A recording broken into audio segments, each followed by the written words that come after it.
Good morning class. आज हम हमारा 11th क्लास का 6 चैप्टर स्टार्ट कर रहे हैं जिसका नाम है तीन वर्ग। इस अध्याय में हम 9वीं और 16वीं सदी के मध्य पश्चिमी यूरोप में होने वाले सामाजिक, आर्थिक और राजनीतिक परिवर्तनों के बारे में पढ़ेंगे। रोमन साम्राज्य के पतन के पश्चात पूर्वी एवं मध्य यूरोप के अनेक जर्मन मूल के समूहों ने इटली, स्पेन और फ्रांस के क्षेत्रों पर अधिकार कर लिया था। किसी भी संगठित राजनीतिक बल के अभाव में प्राय युद्ध होते थे और अपनी भूमि की रक्षा के लिए संसाधन जुटाना अति आवश्यक हो गया था। सामाजिक इसी प्रकार से सामाजिक ढांचे का केंद्र बिंदु भूमि पर नियंत्रण था। इसकी विशेषताएं जर्मन रीति रिवाज और शाही रोम की परंपराओं से ली गई थी। ईसाई धर्म, जो चौथी सदी में रोमन साम्राज्य का राजकीय धर्म था। क्या था रोमन साम्राज्य का चौथी शताब्दी में राजकीय धर्म? था ईसाई धर्म। रोम के पतन के पश्चात भी बचा रहा और धीरे धीरे मध्य और उत्तरी यूरोप में फैल गया। चर्च भी यूरोप में एक मुख्य भूमिधारक और राजनीतिक शक्ति बन गया। तीन वर्ग, जो इस अध्याय का केंद्र बिंदु हैं, से हमारा अभिप्राय तीन सामाजिक श्रेणियों से है: ईसाई, पादरी, भूमिधारक, अभिजात वर्ग और कृषक। इन तीन वर्गों के बीच बदलते संबंध कई सदियों तक यूरोप के इतिहास को गढ़ने वाले महत्वपूर्ण कारक थे। आगे है इसका फर्स्ट पॉइंट है सामंतवाद का परिचय। इतिहासकारों द्वारा सामंतवाद शब्द का प्रयोग मध्यकालीन यूरोप के आर्थिक, विधिक, राजनीतिक और सामाजिक संबंधों का वर्णन करने के लिए किया जाता है। यह जर्मन शब्द फ्यूड से बना है, जिसका अर्थ एक भूमि का टुकड़ा है, और यह एक ऐसे समाज को इंगित करता है जो मध्य फ्रांस के बाद इंग्लैंड और दक्षिणी इटली में विकसित हुआ। क्या है? सामंतवाद फ्यूड शब्द से बना है, जो जर्मन शब्द है, जिसका अर्थ है एक भूमि का टुकड़ा, और ये ऐसे समाज को इंगित करता है जो मध्य फ्रांस और बाद में इंग्लैंड के और दक्षिणी इटली में भी विकसित हुआ। आर्थिक संदर्भ में सामंतवाद एक तरह के कृषि उत्पादन को इंगित करता है जो सामंत और कृषकों के संबंधों पर आधारित है, कि जो सामंत थे, लॉर्ड थे, और जो उनके कृषक थे, उनके आपसी संबंध कैसे थे। कृषक अपने खेतों के साथ साथ लॉर्ड के खेतों पर भी कार्य करते थे। कृषक लॉर्ड को श्रम सेवा प्रदान करते थे और बदले में वे उन्हें सैनिक सुरक्षा देते थे। क्या करते थे? सामंतों के खेत पर किसान फ्री में कार्य करते थे और उसके बदले वो उनको सैनिक सुरक्षा किसानों को देते थे, बाहरी आक्रमणों से उनको बचाते थे। इसके साथ साथ लॉर्ड के कृषकों पर व्यापक न्यायिक अधिकार भी थे। इसलिए सामंतवाद ने जीवन के न केवल आर्थिक बल्कि सामाजिक और राजनीतिक पहलुओं पर भी अधिकार कर लिया। यद्यपि इसकी जड़ें रोमन साम्राज्य में विद्यमान प्रथाओं और कांग्रेस के राजा शार्लमेन के काल में पाई गई, तथापि ऐसा कहा जाता है कि जीवन के सुनिश्चित तरीके के रूप में सामंतवाद की उत्पत्ति यूरोप के अनेक भागों में 11वीं सदी के उत्तरार्ध में हुई। फ्रांस और इंग्लैंड, इन्होंने कहा है कि फ्रांस और इंग्लैंड का जो समाज था उसका वर्णन किया गया इसमें।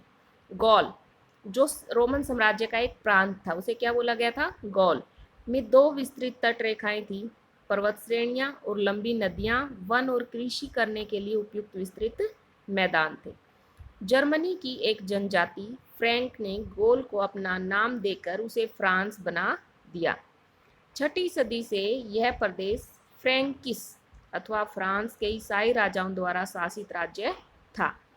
फ्रांसीसियों के चर्च के साथ प्रगाढ़ संबंध थे, जो पोप द्वारा राजा शार्लमेन से समर्थन प्राप्त करने के लिए उसे पवित्र रोमन सम्राट की उपाधि दिए जाने पर और अधिक मजबूत हो गए। एक संकरे जलमार्ग के पार स्थित इंग्लैंड स्कॉटलैंड द्वीपों को 11वीं सदी में फ्रांस के एक प्रांत नारमंडी के राजकुमार द्वारा जीत लिया गया था। नेक्स्ट है तीन वर्ग। इसमें क्या थे? तीन वर्ग थे। फ्रांसीसी पादरी इस अवधारणा में विश्वास रखते थे कि प्रत्येक व्यक्ति कार्य के आधार पर तीन वर्गों में किसी एक जो वर्ग है उसका सदस्य होता है। एक बिशप ने कहा, यहाँ वर्ग कर्म में है, कुछ प्रार्थना करते हैं, कुछ लड़ते हैं और शेष अन्य कार्य करते हैं। उन्होंने कहा कि जो वर्ग बना रखे हैं समाज के, वो उनके कर्म के अनुसार, उनके कार्य के अनुसार, कुछ तो उनमें से क्या करते हैं, प्रार्थना करते हैं ईश्वर की, कुछ लड़ाई करते हैं, कुछ और कार्य करते हैं, तो उसी के अनुसार उनको सामाजिक वर्गों में बांटा गया है। इस तरह समाज मुख्य रूप से 3 वर्ग हैं, पादरी, अभिजात, कृषक वर्ग से बना था। क्या था? पहला जो था वो पादरी था, दूसरा वर्ग था अभिजात और तीसरा कृषक। 12वीं सदी में बिंगेन के ओवेस हिलगॉर्ड ने लिखा, कौन चरावाहा अपने समस्त पशुओं, गायों, गधों, भेड़ों, बकरियों को कोई अंतर किए बिना एक अस्तबल में रखने की सोचेगा। इसलिए मनुष्यों में भी अंतर स्थापित करना आवश्यक है, जिससे वे एक दूसरे को तबाह न करें। ईश्वर अपने रेवड़ में अंतर रखता है, चाहे स्वर्ग पर अथवा पृथ्वी पर, उसके द्वारा सबको प्यार मिलता है, परंतु उनमें कोई समानता नहीं है। इसका कहने का मतलब है कि ओवेस हिल्डेगार्ड ने कहा था कि जैसे एक चरावाहा है, वो गायों को अलग बांधता है, गधों को अलग, भेड़ों को अलग, बकरियों को अलग, अलग अलग अस्तबल होते हैं। इसी तरह उन्होंने कहा कि इंसानों को भी भगवान ने क्या है, अलग अलग वर्गों में बांटा हुआ है, क्योंकि इनको एक साथ नहीं रख सकते, ऐसी उनकी सोच थी। आबे, आबे शब्द सीरिया के अबा से लिया गया है, जिसका अर्थ है पिता। एबी, एबट या एबे से भी इसको संचालित किया जाता है, इन वर्डों को। दूसरा वर्ग था इसमें अभिजात वर्ग। पादरियों ने स्वयं को प्रथम वर्ग में अथवा अभिजात वर्ग को दूसरे वर्ग में रखा, परंतु वास्तव में सामाजिक प्रक्रिया में अभिजात वर्ग की महत्वपूर्ण भूमिका थी। ऐसा भूमि पर उनके नियंत्रण के कारण था। ये वैसलेज नामक एक प्रथा के विकास के कारण हुआ। फ्रांस के शासकों का लोगों से जुड़ाव एक प्रथा के कारण था, जिसे वैसलेज कहते हैं। फ्रांस के शासकों का लोगों से जुड़ाव एक प्रथा के कारण था, जिस प्रथा को क्या कहते हैं, वैसलेज। और यह प्रथा जर्मन मूल के लोगों, जिनमें से फ्रैंक लोग भी एक थे, उनमें समान रूप से विद्यमान थी। बड़े भूस्वामी अथवा अभिजात वर्ग राजा के अधीन होते थे, जबकि कृषक भूस्वामियों के अधीन होते थे। अभिजात वर्ग राजा को अपनी स्वामी, शाब्दिक अर्थ अंग्रेजी का सीनियर, मान लेता था, और वे आपस में वचनबद्ध होते थे। सेन्योर, लॉर्ड, दास की रक्षा करता था और बदले में वह उसके प्रति निष्ठावान रहता था। इन संबंधों में व्यापक रीति रिवाजों और शब्दों का विनियम शामिल था। क्या था कि जो अभिजात वर्ग था, जो क्या करता था, रक्षा का कार्य करता था, वो जिसमें बड़े बड़े भूस्वामी थे, वो अपने राजा के प्रति निष्ठावान थे, और जो कृषक थे वो बड़े बड़े भूस्वामियों के प्रति निष्ठावान थे, उनके प्रति वचनबद्ध थे। इसलिए एक प्रथा थी जिसको वैसलेज कहा गया था। इन संबंधों के व्यापक रीति रिवाजों और शब्दों का विनियम शामिल था, जो कि चर्च में बाइबल की शब्द लेकर की जाती थी।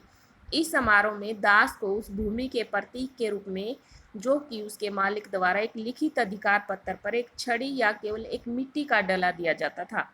क्या किया जाता था कि जो वो है, मान लो एक राजा है, उसके द्वारा तो बड़े बड़े जो वो होते थे, सामंत होते थे, उनको एक मिट्टी का डला दे करके बोल दिया जाता था कि ये मेरे प्रति निष्ठावान रहेगा, जो मैं कहूँगा वो यही करेगा, मेरे खिलाफ नहीं जाएगा। ये चीज़ें वो मानता था। और जो सामंत होते थे वो आगे कृषक को ऐसे ही एक डला दे करके कि ये मेरी जमीन पर कार्य करेगा, मेरी अच्छाई के लिए कार्य करेगा, मेरा विरोध नहीं करेगा, इस प्रकार की शब्द वो उनको दिलाते थे। अभिजात वर्ग की एक विशेष हैसियत थी, उनका अपनी संपदा पर स्थायी तौर पर पूर्ण नियंत्रण था। वे अपनी सैन्य अक्षमता बढ़ा सकते थे, जो सामंती सेना कहलाती थी।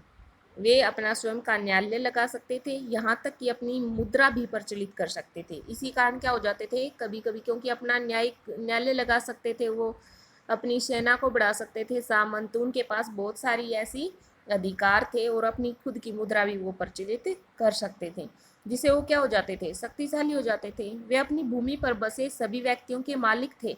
वे विस्तृत क्षेत्रों के स्वामी थे, जिनमें उनके घर, उनके निजी खेत, जोत, चरागाह और उनके आसामी कृषकों के घर और खेत होते थे।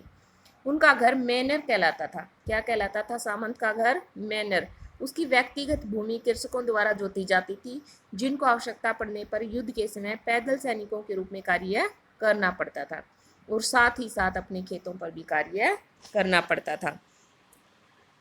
आगे है मैनर की जागीर, ये हम कल पढ़ेंगे। आज हमने पढ़ा सामंत के बारे में, अभिजात वर्ग के बारे में और पादरी वर्ग के बारे में। सामंत क्या है? सामंत जिसके पास बहुत ही, सामंत फ्यूड से बना है, जर्मन शब्द से, जो जिसका मतलब है एक भूमि का टुकड़ा।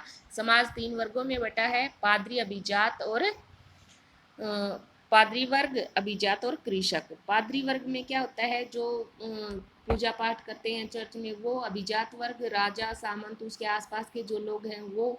और तीसरे में जो कृषक हैं, जो राजा है उसके प्रति निष्ठावान है सामंत, और सामंत के प्रति निष्ठावान है एक कृषक। और जो सामंत होता था उसका अपने कृषकों पर, उनके घरों पर, उनकी द्वारा जोती गई जमीनों पर पूरा अधिकार होता था। वो अपनी अलग से सेना रख सकता था, उसमें विस्तार कर सकता था, अपने जो न्यायालय था अलग से वो लगा सकता था, न्यायिक फैसले वो खुद कर सकता था, और अपनी मुद्रा भी प्रचलित कर सकता था। उसका जो अपना घर होता था वो मैनर कहलाता था। सामंत के खेतों पर कृषकों को भी कार्य करना पड़ता था, और कभी कभी जब उनकी युद्ध में ज़रूरत होती तो उनको पैदल सैनिकों के रूप में भी कृषकों को युद्ध करना पड़ता था। तो आज का हमारा ये लेसन था।